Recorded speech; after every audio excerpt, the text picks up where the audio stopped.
At the risk of sounding like a broken record, you know, as much as I love to talk about the guys who like do the little things, and maybe they're only going to give you like 7 points, but they're going to get you 5 boards. They're going to get you a couple assists. You know, they're going to set some highway screens. They're going to dive for some loose balls. Okay, we love that. We love those players in the NBA. That's been established. But you know what else is kind of nice sometimes is when you have a guy on your team who can go out and eat, 20 shots a game, put up 44, is only going to give you like 5 boards, maybe 2 assists. But that's all he does is just score. That's Cam Thomas. What he's done over these last 3 games where he's putting up 44, he's putting up 47, he's putting up 42 on Phoenix. It's nothing short of just it's not really that much of a surprise if we're being totally honest. And I know there's a lot of people out there, and some people even left some comments on the previous video I did that was about Jeremy Lin. And I'm not just saying this because I spent, the better part of 15 minutes gassing up Jeremy Lin, where people are like, is this Cam Thomas thing like a parallel to Jeremy Lin? Like he just kind of came out of nowhere and is putting up, these incredible offensive performances. I'm just going to stop you dead in your tracks right there. It's not the same.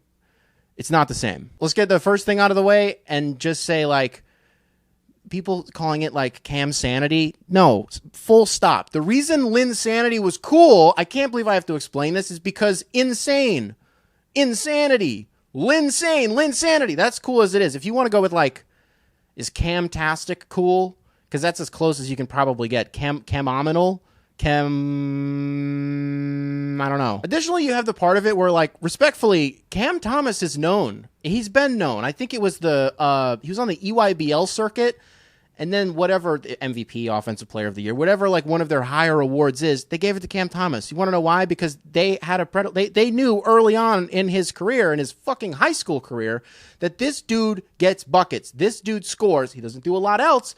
But they were putting the world on notice that, hey, recruit this kid. And then whoever recruits this kid, make sure you're paying attention to that school because you're going to want to draft him. We knew, every single year, if you are somebody who pays attention to pre-draft stuff, even if you're just, a month out from the draft, you don't even have to be doing it all year. There's always going to be that one, almost hipster pick. And usually it's going to be, sometimes it's a late lottery pick. Sometimes it's just a late first round pick, early second round, that kind of thing. And that's what Cam Thomas ended up being.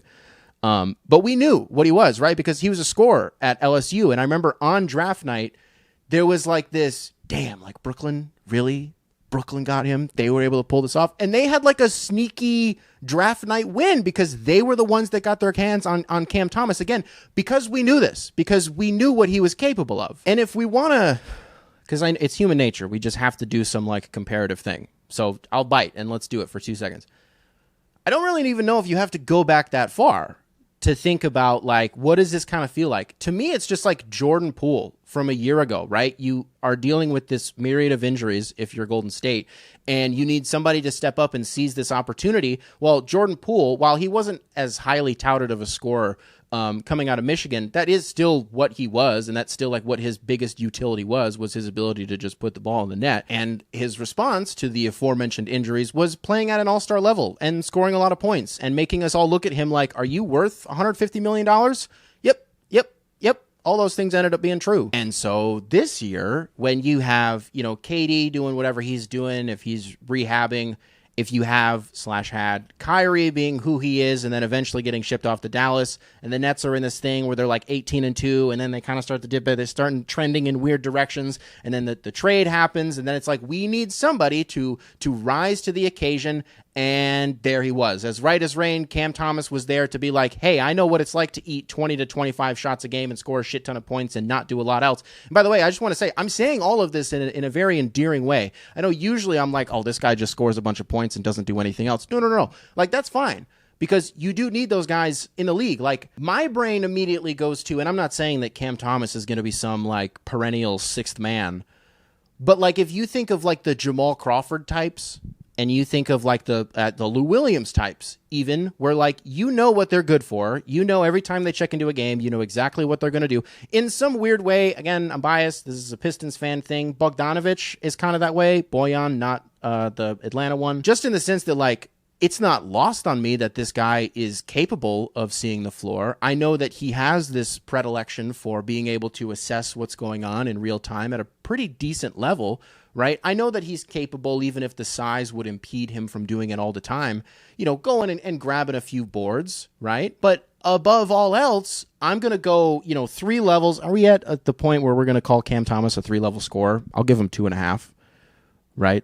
Pretty consistently. And at a time where if you're a Brooklyn fan, you arguably needed it most, you have this scoring punch. Because, you have TJ Warren, but, he's not bubble TJ Warren. He's not like Phoenix TJ Warren, and I still love him, but that's not what he does anymore, right? So to have this young guy coming up, especially, again, in a time where... And I also love the piece of this with when you factor in the Kyrie trade, because, again, that's obviously why, if you're a Nets fan, you're thinking, we need this more than we've ever needed it this season, and there he is. But I love that you have, Spencer Dinwiddie coming in, who is just more of an orchestrator, a guy who can take a back seat, but can play also at an all-star level. Then you have Dorian Finney-Smith coming in, who, the Dallas piece of that, it just murders their wing depth, and don't even try to sell. I just don't like it for them. Matter of fact, just because I'm not going to do an individual video on it, would you indulge me if I just did my 2 minutes on the whole Kyrie Mavs deal? Cool. First of all, if I'm a Nets fan, this is only a win by every stretch of the imagination. I think if I'm a Nets fan, I'm just ecstatic that this happened. If I'm a Mavs fan, let's just you and me for 2 seconds. You're going to lie to yourself and you're going to convince yourself that this is going to be different and that you're going to have fun because Kyrie wants to be here, right? Because Luka and Mark Cuban, Nico, everybody signed off on this. Everybody was like, we want this to happen. We want Kyrie here. That's great. He also wanted to be in Boston, right? He said he really wanted to be there. He also wanted to be in Brooklyn, probably more than he wanted to be anywhere else, and look how that happened. However, Mavs fans, you know what you have to your advantage, and this is why, I sneaky like the trade. I kind of like it for them. Because it's if we're being honest with ourselves and we're putting all of Kyrie's, off-court antics and bullshit aside, we're talking about a guy who is consistently playing at a top 20 level for the better part of a decade, right? The last 8 years, he's consistent. When he's on and he's Kyrie, when he's untucked Kyrie, he's fucking untouchable, right? And because of that, he's probably the best player of all time who was as unwanted as he was and who was as valueless as he was, where if Kyrie was playing at the level that he has played at certain points in this season 5 years ago, the trade that ended up happening and the package that Dallas ended up sending over would have been viewed as a gross underpay. You know what I mean? If we took all of what we know about Kyrie outside of basketball out of the equation, because ultimately that's what it was. If he's not viewed as this, this ultimate distraction and this, a pain in the ass, then he's probably going to command a lot more. If he's not demanding this trade, you also have to factor in that there's a chance that he's an expiring contract. And if you're a Mavs fan, that's where you're well, if this goes south, at least we have X amount of money in cap space. I would like to reiterate a point that Ryan Russillo recently made on his podcast, where he expressed that cap space is arguably the most overrated asset in basketball, because ultimately if you're an owner or a general manager and you can't recruit and you can't get guys in the building and put asses in seats, then what is that cap space really for if you can't go get the guys that you actually want to get? And you know what history would suggest about Mark Cuban? He usually doesn't get the guys that he wants to get. The one thing that comes to mind that most of us are going to remember pretty easily, the DeAndre Jordan hostage situation. Now, what they have to their benefit now is a guy like Nico Harrison, right? He has the Nike ties, and that's maybe what the relationship between Kyrie and the Mavs is going to be contingent on, is how does Nico Harrison do at his job? And I'm not trying to, dig into all this, because who the fuck am I to say? Because I don't know these people, and it is what it is. But, Nico Harrison does have this pre-existing reputation amongst the players. People know who he is, so I do think they have that to their advantage.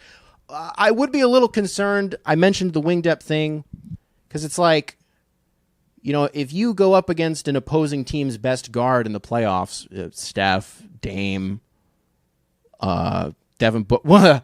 I'm not going to say Devin Booker because I'm not going to try to tell a Mavs fan you should be scared about the Suns. You guys are going to be right about that and win the argument 10 times out of 10, so I'm not going to go there.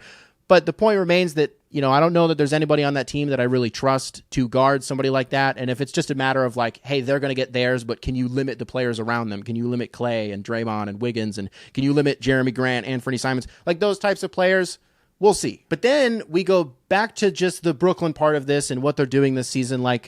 This really is a team that could be potentially filling up some hardware this year. I say that it's not like too many of them could actually win awards, but just in the sense that, Nicholas Claxton, a guy who's been a Motown Noah All-Star for 3 years now, taking a Jason Tatum-sized leap this year. I don't even like that I said that, but in the principle that he went from a guy that you're like, yeah, he's fine, to like, no, I want him on my basketball team. Like, capital W, bolded, italicized, underline, I want him on my basketball team. And it's because of the leap that he's taken defensively. I'm assuming shaving his head must have had something to do with this here, something to do with aerodynamics, I'm sure. Because, if you think about the block that Giannis had on DeAndre Ayton in the finals a few years ago, which is like a Mount Rushmore block of all time, right? Debate a wall. It's at least top 4. Nicholas Claxton is having one of those like once a week. And then on top of that, he's blocking like 3 other shots. And then he's also picking up like 3 steals. He's going to give you 16 points, 13 rebounds. Like, Claxton's just been great. You do have Kevin Durant, again, rehabilitation, whatever. Always going to be in the conversation for one of the best players in the world. I should have said with Nick Claxton, he's not going to win Defensive Player of the Year this year. I just think there are sort of too many dogs in that race. But most improved, I would probably, I'd lean towards that. Maybe a lock even. He's been that good, right? And Cam Thomas emerging as this guy who, again, if you had been watching pre-draft, it's like, yeah, wow, it finally happened. And it is always nice to see that, right? It's always nice to see this ultimate payoff with guys who, I would say the same thing. It has nothing to do with anything. I just have the Thunder on my mind because the Laker game and with LeBron breaking the scoring record. Isaiah Joe, man, and he's been that guy too. I wanted him on the Pistons because that's what he was at. Where did he go? I think it was Arkansas. Just a perimeter threat through and through. Like the Langston, well, I'm not going to say Langston Galloway because Isaiah Joe is shooting the shit out of the basketball and is hitting threes at like a historic clip. But in the sense that it's always just really refreshing to see the guys that you cling to pre-draft just be exactly what you tried to tell everybody that they were. And I'm sure there were a lot of Nets fans that were, when Cam Thomas maybe wasn't getting his minutes, who were like, we got to unlock this guy and we got to see. He probably, I don't know this. Cam Thomas surely played a stretch of basketball or two with who's your guys' G League team? Is it Long Island? Surely he was there at some point. Maybe he wasn't. Again, if he wasn't, then discredit this point. But there's always that with the younger guys, like, oh, we got to let this guy play. And then usually you're like, yeah, sure. Yeah, I'm sure the young guy on this team that has Kyrie Irving and Kevin Durant, like, we need this guy to play. No. Yep, they actually did. No real point here. Just wanted to talk about him. Just wanted to jump in on all the fun and just marvel at, in a season where, on a nightly basis, somebody's going to do something cool. It's always it's fun to have a reason to check into a Nets game, post Kyrie trade, like what's going to happen with them. Having a lot of fun with it. What did we settle on? Well, you've already read the title. I don't know what I'm going to title it. Camtastic. I don't think Camazing is cool. It just doesn't sound cool. Camtastic, I think you guys will let me know in the comments. You'll let me know.